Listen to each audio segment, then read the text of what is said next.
Hi guys, if your Kenmore Voucher is stuck, if it is showing you any kind of errors or not completing the cycle, a hard reset is probably the fix that you want to try.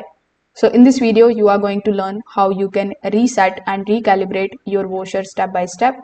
So first off, you just have to perform a true reset in it. You just have to first of all unplug or turn off the washer, and then you just have to unplug it from the power outlet. After doing so, you just have to do nothing but to just wait for at least 10 to 20 minutes to fully clear the stored electric charge. Now you just have to plug it back in and turn it on. So this is going to reset the internal control board, and it will also clear any temporary faults. Now within 10 seconds of turning the washer on, you can open and close the lid 6 times and make sure that each movement is complete. This triggers a reset sequence on many Kenmore top load models.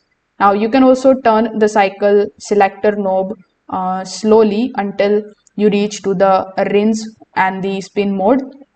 So after doing so, simply restart the cycle without any clothes inside it.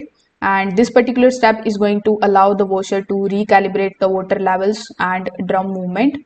If your washer was stopping mid-cycle, it could be due to unbalanced load detection. So after the reset, you just have to run a small test load in order to ensure smooth operation. And this is going to help confirm the reset worked properly. So thank you for watching.